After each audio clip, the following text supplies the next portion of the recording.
رمضان شان رمضان الحمدللہ رب العالمین والصلاة والسلام علی سید الانبیاء والمرسلین اما بعد فاعوذ باللہ من الشیطان الرجیم بسم اللہ الرحمن الرحیم واحسن منک لم تر قط عینی واجمل منک لم تلد النساء خلقت مبرأ من کل عیب کأنک قد خلقت کما تشاء فداک امی و ابی یا رسول اللہ صلی اللہ علیہ وآلہ وسلم۔ دیکھنے والی آنکھوں کو، سننے والے کانوں کو، اور خصوصاً مشرق و مغرب، شمال و جنوب میں بسنے والے اہل مسلم، اہل حق اور تمام عاشقان رسول صلی اللہ علیہ وآلہ وسلم کی بارگاہ میں السلام علیکم ورحمۃ اللہ وبرکاتہ۔ ناظرین، میں ہوں قاری محمد عمر عربی قادری اور آپ دیکھ رہے ہیں دبنگ نیوز کی سکرین پر رمضان مبارک کی خصوصی ٹرانسمیشن شان رمضان عمر عربی کے ساتھ۔ یقیناً آپ نے عشرہ رحمت جو ہے وہ ہمارے ہاتھوں سے گزر چکا اور عشرہ مغفرت جو ہے وہ ہمارے دامن میں آبسا ہے۔ یقیناً آپ نے ماہ رمضان المبارک عشرہ مغفرت کی ایک اور سحر کو خوش آمدید کہتے ہوئے اس وقت جو اللہ کی رحمتوں کا نزول ہوتا ہے ان کو آپ نے ضرور سمیٹا ہوگا، اور یقیناً عبادتوں کی کثرت بھی ہوگی، قرآن کی تلاوت بھی ہوگی، درودوں کے گجرے بھی ہوں گے۔ یقیناً سب کچھ آپ ماہ رمضان المبارک کی خوشیاں دوبالا کرتے ہوئے سب عبادات کی کثرت ہوگی۔ ناظرین اکرام، پروگرام شان رمضان کے مہمان ہمارے درمیان تشریف فرما ہے، آئیے ان کی طرف بڑھتے ہیں کہ ماہ رمضان مبارک ان کا کیسا گزر رہا ہے۔ تو میرے ساتھ تشریف فرما ہے علامہ محمد راشد نقشبندی صاحب، آئیے ان کی طرف بڑھتے ہیں اور پوچھتے ہیں کہ میں ماہ رمضان المبارک کیسا گزر رہا ہے۔ السلام علیکم ورحمۃ اللہ۔ وعلیکم السلام ورحمۃ اللہ۔ علامہ صاحب کیسا ماہ رمضان المبارک گزر؟ الحمدللہ، اللہ کا کرم، ماشاءاللہ۔ یقیناً رحمتوں اور برکتوں والا مہینہ ہے۔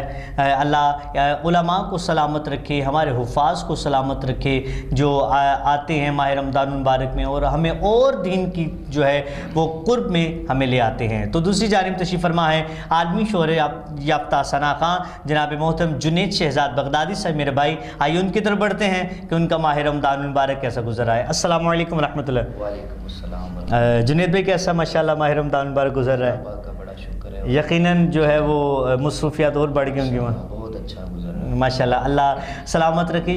اسی طرح ہر چہرہ جو ہے وہ ماہ رمضان المبارک جب آتا ہے تو خوشیوں سے کھل اٹھتا ہے۔ یقیناً یہ اور علامہ صاحب یہاں مفتی احمد یار خان نعیمی رحمۃ اللہ تعالی علیہ آپ فرماتے ہیں کعبہ معظمہ جو ہے وہ ہمیں بلا کر نوازتا ہے، ماہ رمضان المبارک گھر گھر آ کر نوازتا ہے، وہ ہم ادھر جاتے ہیں نیکیوں کی کثرت کے لیے، لیکن ماہ رمضان المبارک ہمارے گھر میں نیکیوں کی کثرت لے کر جو ہے وہ آ جاتا ہے۔ ناظرین اکرام، انشاءاللہ ہم اپنے پروگرام کی طرف بڑھیں گے، لیکن سب سے پہلے نعت، اس کے لیے میں ملتمس ہو رہا ہوں جنید شہزاد بغدادی بھائی سے، آپ انشاءاللہ جو ہے ایک خوبصورت کلام جو ہے اس کے چند اشعار۔ میں اسی پروگرام کے حوالے سے عمر میں جی شان رمضان ماشاءاللہ ماشاءاللہ پیش کرتا ہوں۔ رمضان کے مہینے کا احسان اٹھا کے دیکھ، جو کچھ کہا اللہ نے اس کو نبھا کے دیکھ،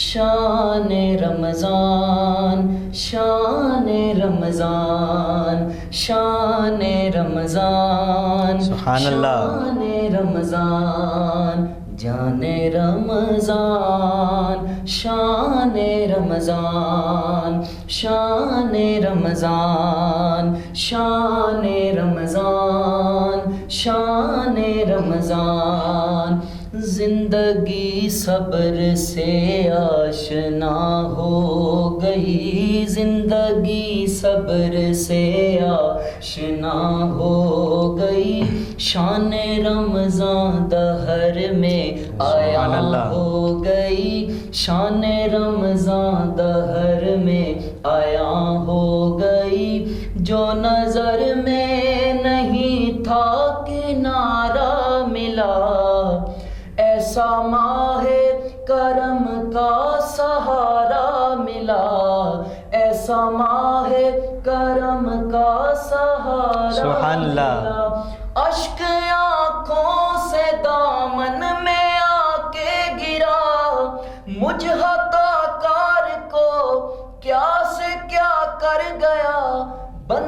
کرنے لگا بندہ کرنے لگا رب سے یوں گفتگو اللہ اللہ اللہ اللہ اللہ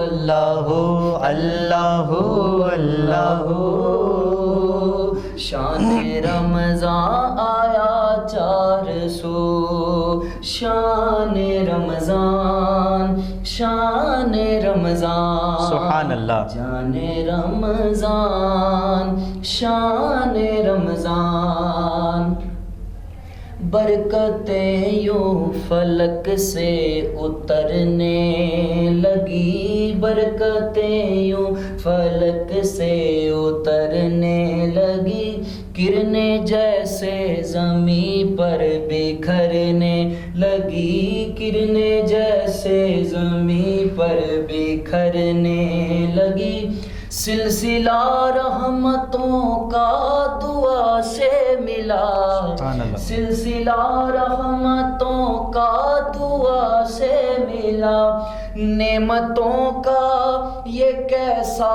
مہینہ ملا نعمتوں کا یہ کیسا مہینہ ملا آؤ مل بانٹ کے بانٹ لو ہر خوشی ہاں یہی ہے عبادت یہی بندگی شان رمضان ہے دلکش و روبرو اللہ اللہ اللہ اللہ اللہ اللہ اللہ اللہ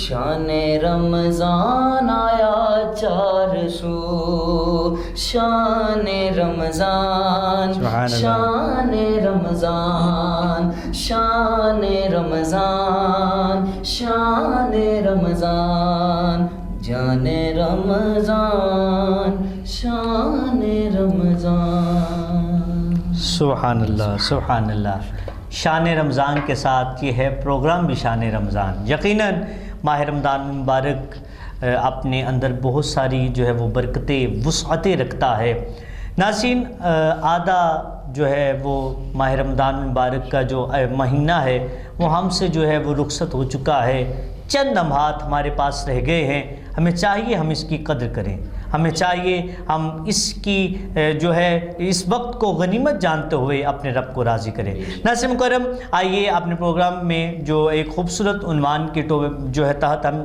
بات کرتے ہیں آئیے اس ٹاپک کی طرف بڑھتے ہیں آج کا ٹاپک ہے فطرانہ فطرانہ کیا ہے فطرانہ کیوں ضروری ہے فطرانے کا نصاب کیا ہونا چاہیے فطرانہ کس کس پر جو ہے وہ لازم ہے انشاءاللہ اسی کے جو ہے عوض ہم علامہ صاحب سے گفتگو کریں گے تو آپ بھی اس مسئلے کو ضرور سماعت کیجیے گا اور ہو سکے تو اس ویڈیو کو بھی ضرور شیئر کیجیے گا تو علامہ صاحب سب سے پہلے میں آپ سے یہ عرض کرنا چاہوں گا فطرانے کے بارے میں فطرانہ کیا ہے اس کا نصاب کتنا ہونا چاہیے کس عمر تک یہ جو ہے یہ فرض ہے اس کی فضیلت کیا ہے بہت شکریہ جناب قاری عمر البری قادری صاحب فطرانہ سب سے پہلے ایک چیز جاننا ضروری ہے وہ یہ کہ اسلام ہمارا ایک ایسا پیارا دین ہے جس نے ہر ایک کا خیال رکھا ہے غریب کا بھی خیال رکھا ہے امیر کا بھی خیال رکھا ہے بے شک بے شک فقیر کا بھی خیال رکھا ہے ہر ایک کا خیال رکھا ہے اور اسی لیے رمضان مبارک کی ان بابرکت ساعتوں میں ان بابرکت گھڑیوں میں روزے کی ان بابرکت ساعتوں میں اللہ تعالیٰ نے ہمیں یہ حکم دیا ہے کہ جس طرح تم اپنے گھر میں جو ہے سحری کا انتظام کرتے ہو افطاری کا انتظام کرتے ہو اسی طرح اپنے ساتھ غریبوں کا بھی خیال رکھو اور غریبوں کا خیال رکھتے ہوئے یہ فطرانے کا حکم دیا گیا اور نبی اکرم صلی اللہ علیہ وآلہ وسلم نے حکم ارشاد فرمایا فطرانہ اس کا اجر کیا ہے اس کی فضیلت کیا ہے آپ دیکھیں عمل چھوٹا ہے لیکن اللہ رب العزت کا کتنا کرم ہے اپنے پیارے محبوب صلی اللہ علیہ وسلم کے صدقے کہ عمل چھوٹا کرتے ہیں اس پر اجر کتنا بڑا ملتا ہے. سبحان اللہ. اب ہم نے فطرانہ ادا کرنا ہے، اور فطرانے کا اجر کیا؟ میرے آقا محمد مصطفیٰ صلی اللہ علیہ وآلہ وسلم نے ارشاد فرمایا کہ یہ فطرانہ تمہارے لیے اس طرح ہے کہ اگر تم روزے کی حالت میں کوئی لغو بات کہتے ہو، تم سے کوئی ایسا کام سرزد ہو جاتا ہے جو روزے کی برکت کو کم کر دیتا ہے، تو تم فطرانہ ادا کرو گے تو فطرانہ تمہارے لیے کفارہ بن جائے گا. سبحان اللہ سبحان اللہ سبحان اللہ. تو اس لیے سب سے پہلی بات تو یہ ہے کہ یہ ہمارے لیے، ہمارے گناہوں کے لیے کفارہ ہے، اور پھر روزے کی اس میں برکتیں شامل ہو جاتی ہیں. اور اس کے حوالے سے نصاب اس کا جو ہے وہ زکوٰۃ والے نصاب ہے. یہ مسئلہ بڑا قابل غور ہے اور سننے والا ہے کہ نصاب والا ہی اس کا جو ہے زکوٰۃ والا اس کا نصاب ہے 7.5 تولے سونا اور 52 تولے چاندی ہے. لیکن اس میں اور اس میں فرق کیا ہے؟ فرق بڑا واضح ہے. فرق یہ ہے کہ زکوٰۃ کا جو نصاب ہوتا ہے اس میں مال پر سال گزرنا ضروری ہوتا ہے. لیکن جو فطرانے کا نصاب ہے اس میں سال کا گزرنا ضروری نہیں ہوتا. فرض کرے آج بندہ صاحب نصاب ہوا تو صبح اس نے فطرانہ دینا ہے، اور اس کے لیے جو جس کی کفالت کر رہا ہے، جن حضرات کی کفالت کر رہا ہے، اپنی اولاد کی کفالت، اور جو اس کے غلام ہیں یا نوکر ہیں جو اس کی جو ہے وہ اس کے ماتحت ہیں، ان کی طرف سے بھی وہ ادا کر سکتا ہے. علامہ صاحب یہ غریب بندے پہ یعنی کہ جو اتنا ہے کہ وہ اپنا کھانا پینا اس کا اچھا چل رہا ہے، اس پہ بھی لازم نہیں ہے؟ میں آگے بات، یہ صرف ابھی نصاب کی بات نصاب ہے. اچھا.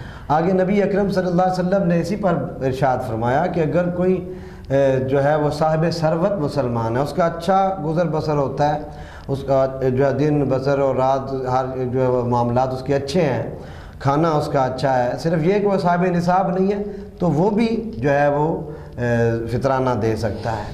اس میں ممانعت کوئی نہیں ہے، لیکن نصاب وہی ہے جو زکوٰۃ یعنی کہ دینے کے ویژن کو لازم آتی ہے نا، لازم فطرانہ جو ہے فطرانہ واجب اسی پہ ہی ہوگا. یہ مسئلہ کیونکہ مسئلے کی طرح بیان کرنا چاہیے تاکہ واجب اسی پہ ہوتا ہے جو صاحب نصاب ہوتا ہے. لیکن جو صاحب ثروت ہے یعنی کہ اس کے پاس اچھا کھانا پینا ہے اور گزر بسر اس کا اچھا ہو رہا ہے، اگر وہ دے دیتا ہے تو اس میں حرج کوئی نہیں ہے، ثواب اسی کو بھی اتنا ہی ملے گا. یہ نہیں کہ اس کو ثواب نہیں ملے گا، ثواب اسی کو بھی اتنا نہیں. علامہ صاحب میں یہ دیکھیں نا یہاں پہ یہ عرض کرنا چاہوں گا کہ نصاب جو ہے وہ جو ہے صاحب نصاب لوگ ان پہ تو ضروری آتا ہے، لیکن فطرانہ جیسے آپ بتا رہے ہیں کہ یہ ایسی چیز ہے اگر روزے کی حالت میں ہمیں روزے میں کوئی غلطی سرزد ہو جاتی ہے یہ اس کا جو ہے وہ کفارہ بن جاتا ہے. تو یہ تو میرا خیال ہر کسی کو دینا چاہیے، غریب ہے امیر ہے اسے چاہیے کہ فطرانہ ادا کرے. ناظرین بالکل جیسا کہ آپ نے سنا علامہ صاحب ہمیں فرما رہے تھے، ہر غریب و امیر کو چاہیے یہ نہیں سوچنا کہ ہم صاحب نصاب ہے یا نہیں ہے. ہاں زکوٰۃ کے لیے ضرور سوچئے. کچھ لوگ تو ایسے ہیں جو صاحب نصاب کے ہوتے ہوئے بھی جو ہے وہ زکوٰۃ کا خیال نہیں رکھتے، لیکن فطرانے کے لیے، اور اس کی بھی مقدار ہے 100 روپے ہے، گندم کے برابر، کھجوروں کے برابر ہے، آپ سے جتنا ہو سکے فطرانہ آپ جو ہے وہ ضرور ادا کریں. تو علامہ صاحب اس کا وقت کیا ہے، کب تک جو ہے اس کا ادا کرنا ضروری ہے؟ یہ نماز عید الفطر ادا کرنے سے پہلے اگر کسی نے بعد میں کیا ہے تو بعد میں اس کا ادا ہو جائے گا، لیکن وہ صدقے میں آئے گا، صدقے میں فطرانہ ادا نہیں ہوگا. اچھا ناظرین یہ بہت امپورٹنٹ مسئلہ ہے جو ہے وہ آپ اس کو ذہن نشین فرما لیں. فطرانہ جو ہے یہ نماز عید سے قبل، نماز عید ادا کرنے سے پہلے ہی آپ کو ادا کرنا ہے. لیکن اگر آپ نے نماز عید کے بعد اگر آپ اس کو ادا کرتے ہیں پھر وہ فطرانے میں شامل نہیں کیا جائے گا، وہ آپ کا صدقہ جو ہے وہ گنا جائے گا. کہ صحابہ کرام رضوان اللہ علیہ اجمعین کا معمول تھا کہ 20ویں روزے کے بعد جو ہے وہ شروع کر دیتے تھے فطرانہ دینا، اور اس پر وہ بڑا مطلب اس کی بڑی فضیلت بھی آئی ہے. نبی اکرم صلی اللہ علیہ وسلم نے اس کو بڑے ہی جو ہے وہ ایک آسان انداز میں میرے آقا نے صحابہ کرام رضوان اللہ علیہ اجمعین کو اس کی تلقین فرمائی ہے. تو علامہ صاحب جیسے کہا جاتا ہے کہ اگر بچہ بھی پیدا ہوا ہے تو اس کا بھی فطرانہ دینا ضروری ہے؟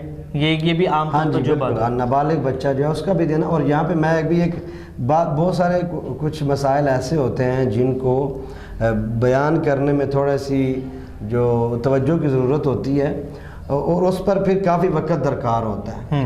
تو یہ جو نابالغ کی بات ہے تو اس میں یہ ہے کہ نابالغ کی طرف سے بھی فطرانہ ادا ہوتا ہے. اب نابالغ جو ہے اگر وہ یتیم ہے، ٹھیک ہے، تو یتیم ہے تو نابالغ کیسے ادا کرے گا اپنی طرف سے؟ تو یہ بڑا جو ہے وہ ضروری سوال بھی ہے اور ضروری مسئلہ بھی ہے.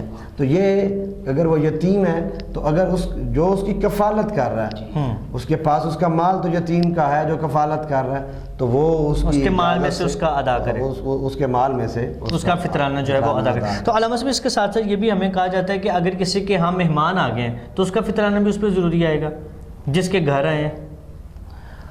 یہ اصل میں مسئلہ جو ہے میں نے پہلے بات عرض کی ہے کہ اب اس کی تفصیل میں جائیں تو یہ مسئلہ بالکل من گھڑت مسئلہ ہے کہ مہمان آیا تو اس کا مہمان یعنی کہ اگلے پہ بوجھ بنانے والا بات ہے. ناظرین بالکل آپ اس سے جس کو یاد رکھے گا. تو یہاں پہ بھی ایک مسئلہ میں نے اوپر یہ جو آپ کو جو ہے نا وہ عرض کرنا تھا اسی کے ساتھ ہی ہے. اب یہ بھی بڑا ضروری مسئلہ ہے اور یہ مسئلہ یہ ہے کہ اولاد اگر والد بچپن میں اپنی اولاد کی کفالت کرتے ہوئے فطرانہ دیتا ہے اور اس کے بعد جب اولاد خود کفیل ہو جاتی ہے تو خود کفیل اولاد جو ہے وہ خود اپنا فطرانہ دے گی. یہ مسئلہ یعنی بڑا کہ جو نوجوان لوگ ہیں کہتے ہیں کہ ہمارا فطرانہ جو ہے وہ والد صاحب دے دیں گے یا ابو جان جو ہے دے گے، لیکن وہ اپنا دینا خود ضروری ہے. وہ خود کفیل ہے نا، کاروبار کرتے ہیں، کام کرتے ہیں، تو وہ ان کو خود اپنا جو ہے وہ فطرانہ دینا چاہیے اپنی طرف سے. تو علامہ صاحب اس کے ساتھ میں یہ عرض کرنا چاہوں گا فطرانہ دینا کس کو چاہیے؟ کیا کوئی لوگ شرعی فقیر جو ہے نا، شرعی فقیر اس کو دینا چاہیے. اب شرعی فقیر میں بہت ساری قسمیں ہیں، تو جو مطلب آپ خود جانتے ہیں کہ انتہائی. اور پھر یہاں پہ ایک یہ بھی ساتھ مسئلہ ہے، سب سے ضروری واجب یہ ہے کہ آپ بعض لوگوں میں ہمارے یہ ایک رائج ہے روایت، یعنی ہم نے ایک کچھ لوگ مختص کیے ہوئے ہیں کسی شہر میں کسی جگہ پہ، تو ہم کہتے ہیں جی وہاں ہم جو فلاں شہر میں ہم دے آتے ہیں یا فلاں جگہ پہ ہمارے رشتہ دار ہیں. تو سب سے پہلے جو قریبی ہیں، اور یہ ضروری ہے، سب سے ضروری یہ ہے کہ سب سے پہلے وہ جو قریبی ہیں ان کو دیں. اگر ان کو جو ان میں نہیں ہے کوئی تو پھر آپ جو ہے وہ باہر جا کے کسی کو دیں. یقیناً ناظرین اکرام یہ مسئلہ جو ہے وہ بہت جو ہے وہ امپورٹنٹ ہے، ذہن نشین کرنے والا مسئلہ ہے. جیسا کہ آپ نے فطرانے کے اباؤٹ سنا، علامہ صاحب نے فرمایا کہ فطرانہ جو ہے وہ روزوں کی جو ہے وہ کفارہ بن جاتا ہے اگر کوئی غلطی وغیرہ ہو جاتی ہے. اور فطرانہ دے کر جیسے صحابہ کا طریقہ رہا کہ وہ 20 رمضان مبارک کے بعد جو ہے وہ فطرانہ دیتے تھے. تو ایسے لوگ، ایسے بندے جو ہیں وہ ہمارے معاشرے میں ضرور ہوتے ہیں کہ جن کے پاس پہننے کے لیے کپڑا بھی نہیں ہوتا. وہ ایسا ہو کہ ہم ان غرباء کا، اپنے پڑوسیوں کا، اپنے رشتہ داروں کا خیال رکھیں کہ وہ بھی عید کی خوشیوں میں شامل ہو جائیں، تاکہ عید اگر ہم اچھے کپڑے پہن رہے ہیں تو ہمیں خیال کرنا چاہیے ہمارا ہمسایہ ہے یا فلاں ہے، جو بھی ہے اللہ کا بندہ ہے، حضور علیہ الصلاۃ والسلام کا امتی ہے، اسے بھی اچھے کپڑے جو ہے وہ میسر آ جائیں. اگر اللہ نے ہمیں اتنا عطا کیا ہے تو ہمیں بھی اس کی راہ میں ضرور جو ہے وہ کچھ نہ کچھ جو ہے وہ اس کی راہ میں دینا چاہیے، اس کے بندوں کی جو ہے خدمت کرنی چاہیے. ناظرین کرام یقیناً لمحہ با لمحہ ایسا چلتا آ رہا ہے اور یہ ماہ رمضان المبارک جو ہے وہ رحمتوں برکتوں کا جو مہینہ ہے، جو اپنے دامن میں بہت ساری خوشیاں رکھتا ہے، کسی کو مایوس نہیں کرتا. جب بھی، اور آپ نے ایسا دیکھا ہے جب ماہ رمضان المبارک آتا ہے تو ایک روایت سے ہٹ کر جنید بھائی ہمارا جو دسترخوان ہے وہ وسیع ہو جاتا ہے. ایک روایت سے ہٹ کر جو ہم سارا سال ایک وقت میں جو چیزیں ہمیں میسر نہیں آتی، ہم دیکھتے ہیں ماہ رمضان المبارک جب آتا ہے وہ سب کچھ جو ہے ہمیں ایک ہی دسترخوان پر جو ہے اسی وسیع انداز میں ملتی ہے. اللہ ہم سب کو اس مہینے کی قدر کرنے کی توفیق عطا فرمائے اور اپنے دسترخوان کو وسیع کرنے کے ساتھ ساتھ اپنے پڑوسیوں غرباء کے دسترخوان کو بھی وسیع کرنے کی اللہ توفیق عطا فرمائے. کیونکہ یہ ماہ رمضان ہے، ماہ نزول قرآن ہے، ماہ سحر و افطار ہے، یہ ماہ صیام ہے جو چند دنوں کا مہمان ہے، اور ہمیں اس کی قدر کرنی چاہیے۔ اور یہ پروگرام شان رمضان ہے۔ اسی کے ساتھ اپنے میزبان قاری محمد عمر عربی قادری کو دیجیے اجازت۔ اپنا بہت سا خیال رکھیے گا، دعاؤں میں یاد رکھیے گا، عبادتوں کی کثرت کیجیے گا۔ السلام علیکم ورحمۃ اللہ وبرکاتہ۔ شان رمضان، شان رمضان۔